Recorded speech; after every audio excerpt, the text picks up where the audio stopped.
Republicans have been vocally campaigning against the China threat and taking a tough stance towards China. With a Republican majority in the House, we examine what this could mean for Taiwan and a collective defense of U.S. allies in the Asia-Pacific. Hi, and welcome to Taiwan Talks, covering the latest global news and analysis from a Taiwan perspective. I'm Betty Chen. I'm Rath Wang. Joining us in the studio today to discuss this is Huang Kwei-bo, Associate Professor of Diplomacy at National Chengchi University, and Stephen Tan, Managing Director of the International Policy Advisory Group. Both Professor Huang and Managing Director Tan are experts on international affairs and Taiwan-U.S. China relations. Welcome back to the show. I also spoke earlier to Ivan Kanapathy, Vice President at Beacon Global Strategies. Ivan was a career military officer and served on the White House's National Security Council as Deputy Senior Director for Asian Affairs and Director for China, Taiwan, and Mongolia. There have been a lot of talks about the anticipated addition of up to $10 billion to the National Defense Authorization Act, the NDAA, 2023 budget to help Taiwan beef up its defense capabilities. This also includes proposed funding of $2 billion annually in diplomatic and military aid for Taiwan over 5 years from the State Department. My first question goes to you, Professor. There appears to be bipartisan support from both Republicans and the Democrats on this, as it is said to be the most needed component of the proposed Taiwan Policy Act. How likely do you feel this will pass, and what implications does this have on Taiwan's defense capabilities? You know, it needs some consensus between the House and the Senate. So, you know, some very sensitive clauses or articles will be removed so that the majority of these clauses or articles in favor of Taiwan will be passed. So that's very important, you know, for the congressional consensus. So my hunch is that, yes, most of this, you know, bill for the good of Taiwan will be passed or will be included in the NDAA 2023. And I think that's almost for sure. And I have to say that these implications, if being implemented in the future, will be of great importance for Taiwan because the Congress has inserted a great deal of favorable measures or helpful measures for Taiwan in defense of a growing mainland China.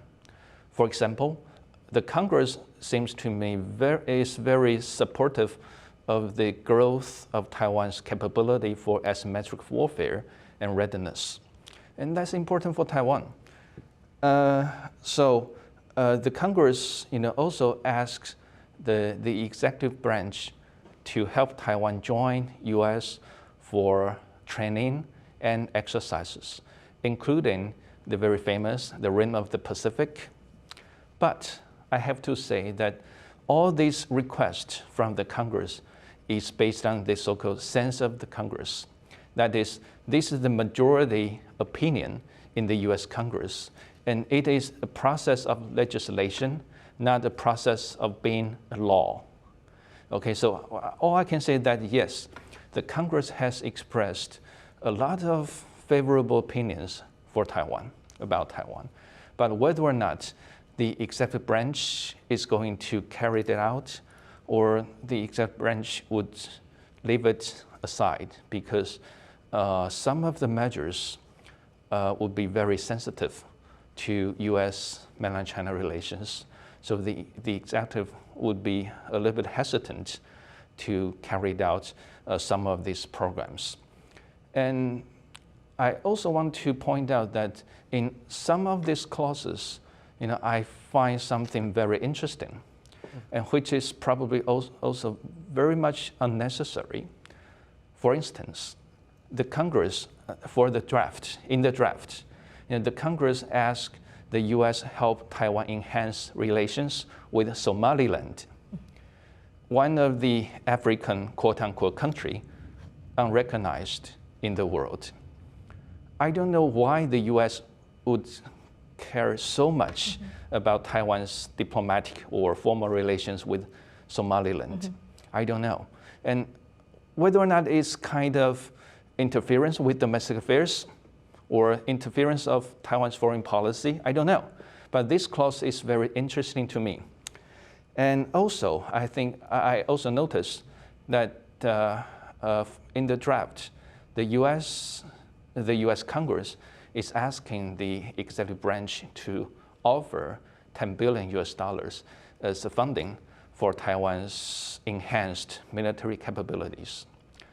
Whether or not this $10 billion is a military loan or is very generous U.S. funding helping Taiwan, we don't know.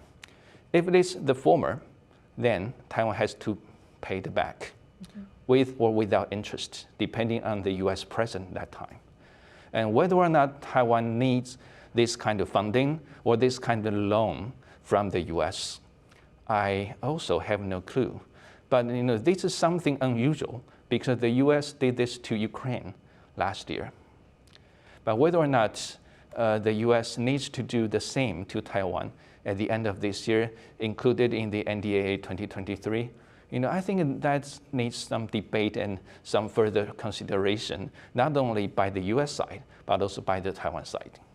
Thank you, Professor. That's really interesting observation, whether it's about the reference of Somaliland or also the $10 billion for Taiwan. So now I would like to direct my question to Managing Director. How does this compare with the free U.S. arms provided to Ukraine?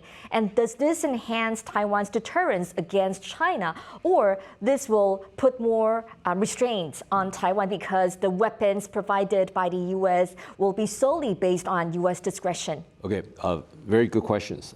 First, allow me to say that I agree with my good friend Kwei-bo that I think the sort of the Taiwan element, which looking at what it is right now, is about $10 billion for the defense enhanced defense capabilities. I think it will more likely than not to be passed by the Congress by the end of this year. It might be some adjustments, but we don't know the details, and we don't even know the allocations. But we know it looks like it's not in the form of a loan. It's more in the form of grants or aids. That's almost for sure. But we don't know the details, both in terms of the allocations of all that. I think it's very different from the aids to Ukraine, because the war in Ukraine got started in February this year, and then the U.S. started to give grants and aids and the military assistance, equipment and weapons, and this is more preventive. Again, I think this is solely at the discretion of the U.S. administration as to when and where. Notice that there is the term up to 10 billion, not exactly 10 billion. But I suspect that there will be some coordination. There will be some sync between the administrations of both sides in terms of when and what and in what fashions. But you know that, Betty, this is not a standalone grants or aids. This is a part of the overall, Indo-Pacific enhancement of the defense capabilities. You just mentioned that there are some further developments, latest developments between the United States and the Philippines in terms of increasing the military base, but not just in military base. The Philippines is becoming more and more important in both in terms of the South China Sea and more likely in the Taiwan Strait. So that tells you that $10 billion budget, which is likely to be passed by the Congress for the 2023 NDNA, is only part of the overall defense strategy in Indo-Pacific. Okay, well then you raise a very interesting question as to whether this will limit Taiwan's defense strategy. I don't think so. Well, first of all, I don't think there's a quote unquote interference of the Taiwan's defense strategy or the foreign policies at all. Under the Taiwan Relations Act, Taiwan, raised and proposed a list of weapons, defense weapons that we wish to procure, and there's a long process, and that's still ongoing. But this is totally separate and additional. I think there's a commonality, and I think we're all talking about asymmetric defensive capabilities, and that seems to be the way. But I don't think that will deviate or weaken or change the direction of the defense strategies that Taiwan has been developing. And plus, I think there is a common ground that we're shifting towards or leaning towards the asymmetric defense capabilities, and then there are some ongoing cooperations between the administrations of both sides. So I think I'm cautiously optimistic and looking forward to that. Yeah, you talked about the overall Indo-Pacific strategy. Right. And as we see, the U.S. is building a new air base in the Philippines, and it increased its troop in Northern Australia by tenfold. That's right.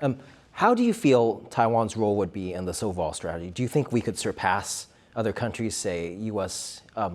Importance on the Philippines and Australia, because Taiwan is in fact right across from China and the threat is imminent? Well, I think in South China Sea or in Southeast Asia going forward, the Philippines will be a growing important base, for the United States. I don't know whether this Taiwan suppresses or but the supplement. But I think it's an overall strategy in the Indo-Pacific. In the north, you have South Korea and Japan, and there's a treaty obligations between the United States and Japan. In the south, you have Australia and the Philippines. In Taiwan Strait, there is a lack of treaty or treaty-like commitment, but I think the relationship has been stronger and fostered over the years, and then you see this the NDAA being passed. I think the military and defense aids will continue. So I think it would be on a collaborative basis, and but that doesn't necessarily means that Taiwan is sort of a part of the sort of Indo-Pacific defense team. We're still defending our country on our own, working with the like-minded countries, including the United States, but Japan, Australia as well. But I think it's geopolitical dynamics change every day. So I think we'll just have to, prepare for the worst and look for the best. I wanted to go back a bit in terms of overall U.S. strategy, because Douglas MacArthur did mention that Taiwan is an unsinkable aircraft carrier, and in terms of location, it's strategic to the U.S. Do you feel, apart from Taiwan's own national self-defense, this is a key part for the U.S. to maintain peace and stability? You mean the NDAA itself, or in terms of Taiwan's role in the overall U.S. Indo-Pacific strategy? Yeah, I think Taiwan is an integral part of the Indo-Pacific peace and stability, and maintaining this peace and stability of the Taiwan Strait continues to be a most critical part, not just in Indo-Pacific, but the whole world. Now you see that not just the United States, but European countries, Canada, all of them have developed or are developing the Indo-Pacific strategies and making Taiwan, the issue of peace and stability of Taiwan Strait, a more visible and internationalized issue. In other words, Taiwan Strait is not an issue our own, it's an issue internationally. By countries in this region and beyond. So I think going forward, the internationalization of the issue of Taiwan Strait will help us become more visible and more cooperative, and we have more chances to internationalize this issue and working with other like-minded countries. We just discussed what the proposed additional NDAA funds from the U.S. for Taiwan could mean for the country's defense.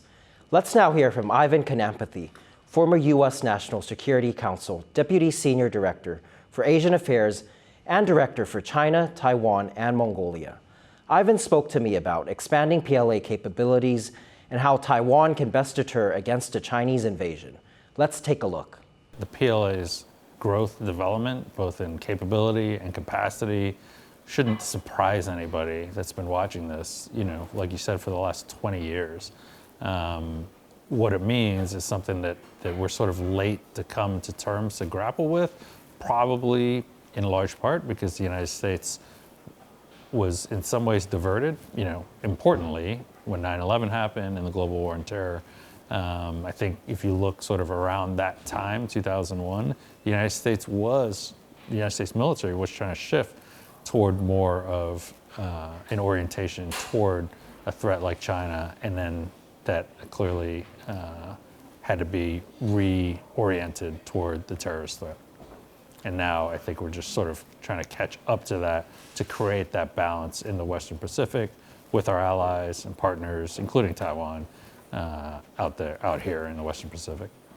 What should Taiwan do in terms of beefing up its national defense strategy to deter a Chinese invasion? I think Taiwan should be quite focused on increasing the costs and therefore the risk that an invasion could fail. So they want to make it so that Xi Jinping's confidence in his military is such that he's not willing to take that risk. And so some of the things from a defense standpoint that would do that are some of these asymmetric things that folks have talked about a lot, which really key in on denying the Chinese military from being able to accomplish a landing on Taiwan. And that's, you've seen in Ukraine, what happened in the battle for Kyiv, things like Stingers, even javelins, but maybe some longer range things that are more suited to a maritime environment, like the Harpoon coastal defense cruise missiles that Taiwan will be getting very soon.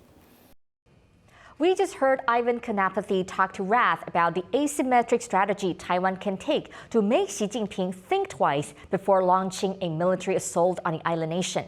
From long-range missile to mounting a Harpoon coastal defense, we will now discuss how Taiwan, the U.S., and its allies can effectively work together to prevent a Chinese invasion. And now I would like to direct my question to Professor Huang. We have talked about the 2023 NDAA budget. So we know that the Congress is working on to increase the total budget to $847 billion US dollars, and this is $45 billion US dollars higher than the White House has requested. And because the US lawmakers mentioned that it would be needed to for the US to deter China. So for Taiwan, do you think that this increase is sufficient to deter the PLA's invasion? It's rather difficult to say whether or not the US is still able to deter mainland China from attacking Taiwan. So I would argue that, yes, the more the better in terms of military spending. Okay, so on the one hand, it is good to see the US Congress is trying to give the executive more money to spend, not only on the US defense capabilities itself, but also on the US collaboration with its regional allies in the Indo-Pacific, which is good. But on the other hand, whether or not this kind of spending will be seen by some as what we call the pork barrel act, so that the Republican-controlled House is showing some goodwill to some military-industrial complex interest stakeholders that, hey, we are giving you enough funding for your future development. So I don't know. It's really difficult to say. But in general, I would argue that the U.S. needs to spend more, while the U.S. is asking its ally to spend more too.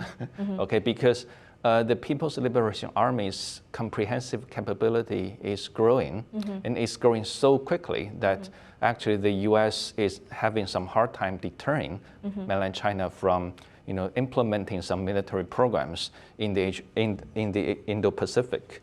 Most notably, I think a lot of military analysts would argue that the U.S. is now failing to prevent the so-called aerial anti-access, area denial, A2AD capability of the PLA along the mainland Chinese shores, including the island of Taiwan.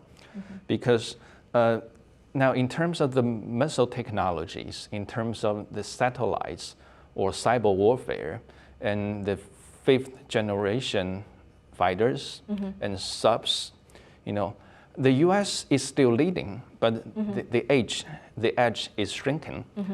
And so if the U.S. is not going to spend more, then I think it's the PLA is going to catch up with the U.S. quickly. Right. Can I have a quick follow-up question? Of course, we know that budget, when it comes to money, the more the better, right? But how likely is a Chinese invasion into Taiwan? What does the future look like to you? Yeah, it's widely believed that the People's Liberation Army hasn't been ready. It hasn't been ready to take Taiwan over. So at least in the years to come, I think Taiwan can feel a little bit safe. However, 2027 notes a very important year for mainland China to catch up with the U.S. militarily. So I would predict that yes, for next year or in the following 2 or 3 years, I think cross-strait relations will remain cold, backward, not cold and and stable in a negative way. Okay, but a military assault on the island is least likely. However, I think we need to pay more attention to the growing capability of the People's Liberation Army and the intention of the Chinese leadership on influencing Taiwan's society. So not only the thing you are seeing like fighters, subs, ships, they are important, but this psychological warfare or psychological readiness to reduce the effectiveness of the possible mainland Chinese attacks on Taiwan is also important. So I think on Taiwan, yes, U.S. assistance and this physical presence of these military articles are important, but this psychological preparedness is also very important for Taiwan society. Speaking of psychological preparedness, now in this local election, the KMT is winning, right? They have claimed a lot of seats in the local elections. Do you think that this will mean that any signs of cross-strait ties to be better, or we will remain at the way they are now? Well, I think the outcome of the local election plays very minimum role in terms of the forecast of the future cross-strait relationship, and in terms of an indication of an inclination of the 23.5 million people here in terms of the future of Taiwan or its relationship with China. So that I think that message appears to be crystal clear now. But then whether or not moving towards 2023, there will be a better relationship or exchanges, both in terms of the private sectors, the business sectors between Taiwan and mainland China. I mean, that remains to be seen. I think post-COVID, when all the restrictions or most of the restrictions have been lifted, I think there is a good chance. But then you will have to see whether or not China is willing to open the door without setting the political agenda or putting a framework or premises for even the non-political private sector exchanges. That remains to be seen. But getting back to that, the question in terms of the building up the military capabilities and all that, both in terms of Taiwan and the United States and collaboration between the United States and Taiwan, I think I agree. I think you see PLA's military capabilities have been building up exponentially over the past few years, and it will be at certain level of no return by, say, 2027 or around. So there is a time urgency to continue to reinforce our defense capabilities. And that's what we always call it, that you have to make China think hard and think twice. After thinking hard and twice, and China decide that this is not a day because we're not ready, or even if we want to do, we have to do what we will be doing, we have to pay a big price, and there is a high degree of risk for so doing. That's what we call it, deterrence by denial. That is exactly what a deterrence by denial means, that we want to make sure that you're not doing this today and tomorrow and the day after. So I think that's the underlying thinking of both in terms of gradual increase of our own military and defense budget. And I think this sort of the Taiwan element of the $10 billion Taiwan element of the 2023 NDAA to be passed. And also, Rath, you mentioned the collaborations with the allies, the Philippines, the Australias, and all that. I think, politically, there might be a window of opportunities between the United States and China to work on some other common issues as a major stakeholders in the world, and then to build up the better communications and to build up defenses and all that. But I think defense-wise, I think we'll have to continue to build up, because PLA is building up, China is building up, so we have to do it, likewise, in order to continue to deter by way of denial. In terms of communication, I wanted to go back to Professor Huang. Betty just mentioned reducing tensions, and we've seen Xi Jinping and Joe Biden meet right after the G20 meeting. There have been a lot of talks in terms of communication, in terms of trade and technology, but how much has military reduced in terms of tensions with those meetings? Or do you feel that military is an area where the U.S. and China cannot compromise on? I think at least it's good to see both sides' military guardrails have come back. At least the defense ministers, they talked in Cambodia a few weeks ago, which is good. Communication is good. And also it's good to see that at least both top leaders agreed that, on every important national security level, both sides should continue to keep exchanges. So I think that would include the military. But I don't know how high the level would be. But probably the lower level, the working level, of exchange would be resumed very quickly. But I noticed that, the U.S. military still keep a very high cautious of the People's Liberation Army and its performance in the Indo-Pacific, and also in the very offshore ports, say in the Indian Ocean, etc. So I think that the U.S. On the one hand is going to rebuild confidence and trust with the People's Liberation Army to a certain degree, and on the other hand, the U.S. is trying so hard to build up its military advantage, so that when there is some unnecessary and bold measures undertaken by the PLA, the U.S. and its allies and partners will be able to stand up against that kind of measure. Speaking of the U.S. military, there seems to be conflicting words coming out. There's some generals saying that China could attack maybe at the end of the year or end of next year, or either in, you mentioned 2027. Which do you feel is the most credible in terms of, you mentioned skyrocketing PLA capabilities and the U.S. needing to catch up, or it still has an edge, but the PLA could catch up really soon? I really have no number of the days when the PLAs are going to attack Taiwan. Probability. But yes, the probability is low, as I said. Yeah, but I don't know, because there's incumbent U.S. officer, high-ranking officer, said the PLA may be attacking Taiwan next year. Right? There are conflicting views. Yes, so there are so many views floating on the floor.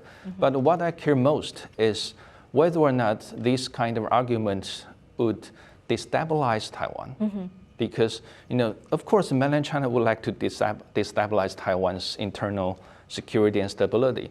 But those sources about China possibility of attacking Taiwan, coming from outside these Western countries, including Japan, also threaten some of our people here in Taiwan, not to mention those foreign capital. Whether or not, if I am a foreign investor, whether or not I would like to invest more on Taiwan, I really don't know.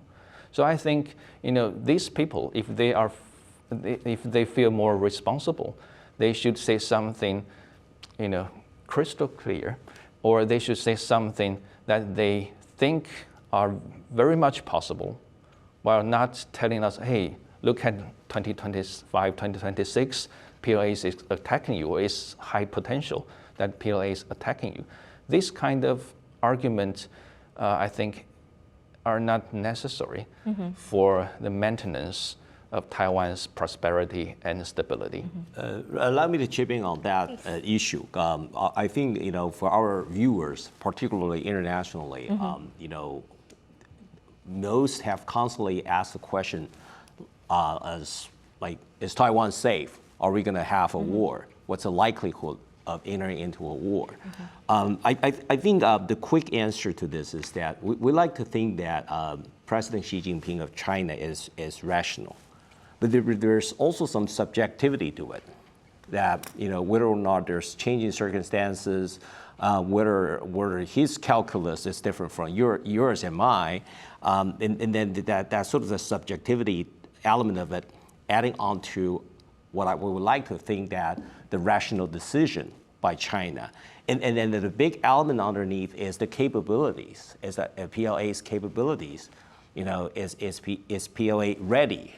So political readiness is based upon the military readiness, but then the decision, I think, was heavily affected upon the various different Chinese domestic issues as well as international aspect of it. But again, I like to say that the country risk or the war risks is basically a non-hedgeable system risk that any given time in any different geographic areas, there's different level of geopolitical or country risks. South Korea is undergoing a tremendous risk. You see what's going on in North Korea. So you're saying Taiwan's not exceptional in that sense? Well, we're not the only one. I think the dynamics of geopolitics and the geoeconomics is totally different from just a few years ago. But talking about geopolitics, I remember you mentioned in a previous episode that Taiwan's international support is at record all-time high. Right. You feel, is that because of China's aggression towards Taiwan, or do you feel it's because of Ukraine, or do you feel this is what we're seeing? I think it's a combination. I think it's China's aggression and coercion. I think it's Ukraine, and I think people around the world, the business political leaders around the world, realize that this is a very different ball game now, and Indo-Pacific is at the centerpiece in Taiwan Strait as sort of the hardcore of the Indo-Pacific in terms of the geopolitical risks. Then you see North Korea is the South China Sea, but Taiwan Strait is getting into the centerpiece of the attention, which I would argue it helps Taiwan. The more visible we are, the more protective we will likely to be. So now getting back to the question is like, are we safe? Is Taiwan safe? I think the quick and short answer, I think, is generally yes, but then no, because no place is safe now. And those unhatchable, geopolitical / country risks is pretty much everywhere. We just have to do on a daily basis to handle and hatch the risks. So we hope that we can stay safe, and let's just hope that we can keep it this way. We will come back to that point later. We just discussed how the U.S. is working with its allies to collectively deter Chinese expansionism and some of the roadblocks its allies are running into out of economic and trade considerations. Coming up, we will be discussing how Taiwan, the U.S., and its other allies in the Pacific are working together to contain China's expansionist ambitions and economic cohesion. In this episode of Taiwan Talks, we have two experts on Taiwan-U.S. China relations, Huang Kwei-bo, Associate Professor of Diplomacy at National Chengchi University, and Stephen Tan, Managing Director of the International Policy Advisory Group, to discuss the effects of Chinese economic cohesion on U.S. Pacific allies and other economic implications that stem from Chinese ambitions in taking control of Taiwan. My first question goes to you, Managing Director. President Biden and TSMC founder Morris Chang recently opened the Arizona plant of TSMC. In addition to 500 employees moving from Taiwan to the U.S., a 3-nanometer factory will be built in the second phase. The U.S. also hopes to produce 3-nanometer chips by 2026. If TSMC's advantage is gradually replaced, what implications do you see this have on Taiwan national security? Okay, first of all, I think this is a good thing for TSMC and the semiconductor industry because with the geopolitical dynamics that we just talked about earlier, and with semiconductor industry being more and more important than before, it's literally a strategic material. Centralization of the strategic importance materials such as chips, that's no longer makes sense. So decentralization and diversification from TSMC's perspective or from the semiconductors industry's perspective makes perfect sense. So decentralizing doesn't mean that Taiwan Silicon shield is actually right. eroding. So I like to put it this way. I don't like to label as sort of like the Taiwanization. It's more like diversification and decentralization, which makes a lot of sense from the industry's perspective. Now, whether or not, and then the shield or silicon shield, whatever you like to call it, will be eroded. I think the safe and security and the peace and stability of the Taiwan Strait and Taiwan cannot just simply count on TSMC. And gradual diversification and decentralization of the semiconductor industries, including TSMC, not just TSMC, but also Korean chip makers, is the natural consequences of the recent geopolitical dynamics and changes. But that doesn't necessarily mean that we are risking ourselves more, because basically you can't just count on the 12-inch foundry of TSMC in Hsinchu or in Tainan or Kaohsiung to protect the security of Taiwan. I mean, Taiwan has other reasons and more important virtues to be safeguarded, both by ourselves but also by the international communities. So we have to look this from the perspective, both on the industry's perspective and also from the national security's perspective, which to me is slightly different things, and both are in parallel, and both are the outcome or the natural consequences of the most recent geopolitical dynamics. But there are also many analysts who say that China would not use semiconductors or economic aspects to stop it from invading Taiwan. Would you agree to that, Professor? We're not Xi Jinping, so we actually have no clue what Xi Jinping is going to do against Taiwan. But economically, of course, I would say Taiwan's semiconductor industry helped Taiwan a little bit with the position of... So you do believe that Xi Jinping would think twice because of the chips? Of course, he would think twice because chips are also important for mainland China. But after he thinks twice, what is going to happen? We don't know yet. We don't know yet. Okay, so of course, so I agree with Mr. Tang that yes, this TSMC is important, but it is not the most important component that safeguards Taiwan. So I just told my friends the other day that if we see TSMC as what we call the mountain safeguards Taiwan, then no way TSMC should be relocated to the U.S. Any part of it, any advanced part of it, should be moved to the U.S. But apparently TSMC cannot safeguard Taiwan if the PLA is attacking. So what we can do, as we discussed before, is to strengthen our national military capability, and also we have to enhance our psychological preparedness for some disinformation or fake news, And also we need to keep good relations with the US and cooperative relations with US allies in the Indo-Pacific, so that there are various of safety webs or security webs for Taiwan to prevent mainland China from thinking twice and attack. So speaking of the chips, apart from the recent U.S. ban on exporting chip technology to Chinese companies, we also see that Congress is trying to strengthen the relations and also to make sure that the government does not use Chinese-made chips. Do you think that this presents an opportunity for chip makers in Taiwan, not just benefiting TSMC, but overall industry? You know, opportunity and risk always come together.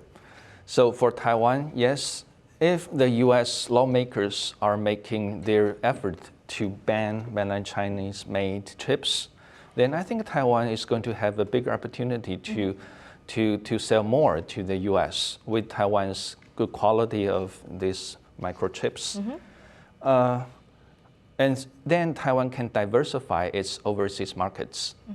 Because now I think about half of Taiwan's total export to mainland China and Hong Kong is semiconductor products and electronic products. So of course, if Taiwan can diversify its markets, I think that's very good for Taiwan. We cannot put all the eggs in the same basket. However, we can talk about risk. The first risk is the US intent of doing this, and whether or not the US is going to continue this, to ban mainland Chinese-made chips. We don't know. And not to mention, if the US is going to ban mainland Chinese-made chips, don't forget, a lot of those chips are made by the Taiwanese invested factories.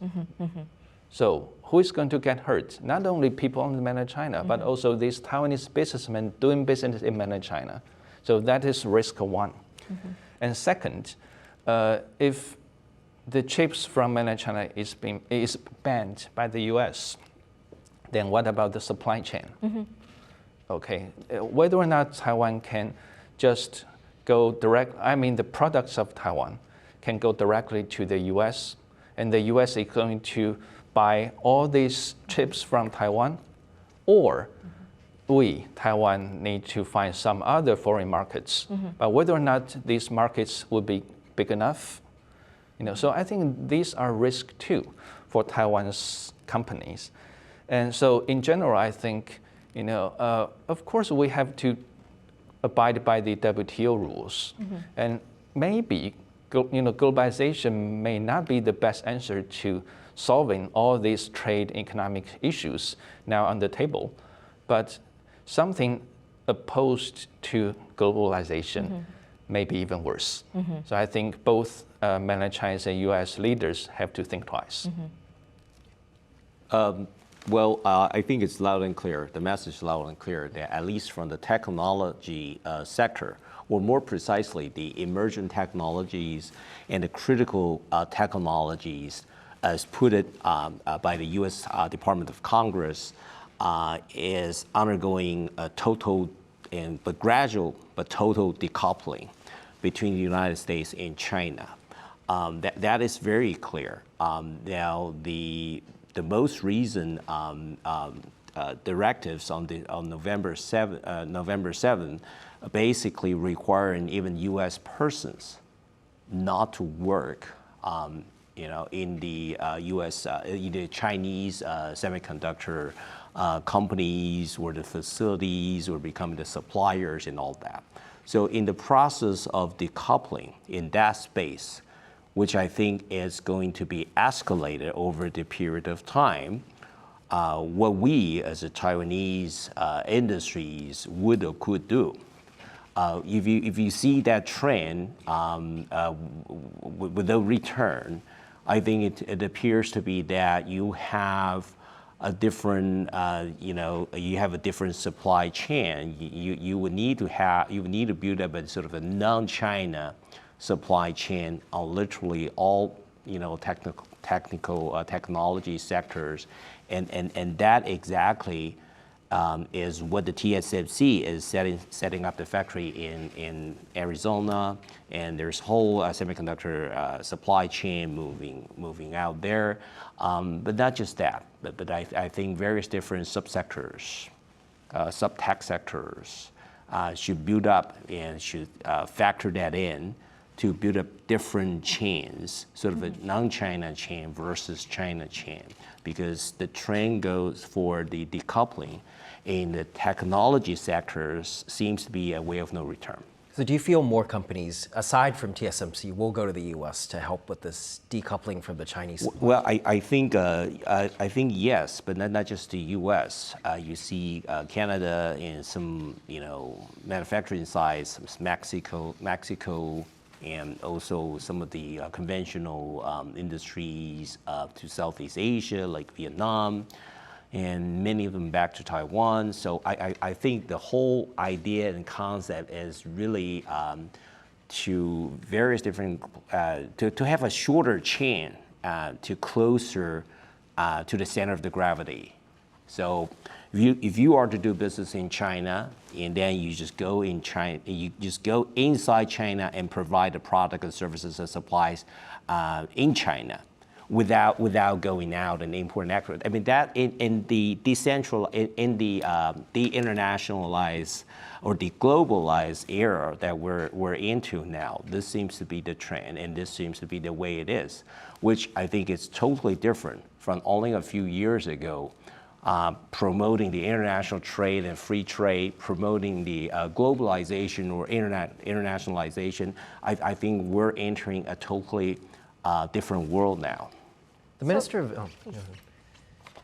of Economic Affairs, Wang Meihua, did mention earlier that Taiwanese companies are moving out of China, but not all of them are coming back to Taiwan. Many are going to Southeast Asia, to Indonesia, and all these countries. Do you feel the U.S. is also putting a focus on that as well to create these, Southeast Asia, to create this new supply chain ex-China? I think so. The countries that I just mentioned, Vietnam, Mexico, those are the two countries, that you will be seeing more companies in different industries to go or to increase their capacity. Because it shares anti-China sentiment. Because the sort of the anti-China decoupling, and also because of the escalated tension of the trade war and tech war between the U.S. and China, but also because of the sort of the globalized era that we're facing, or sort of the revised version of the globalization or the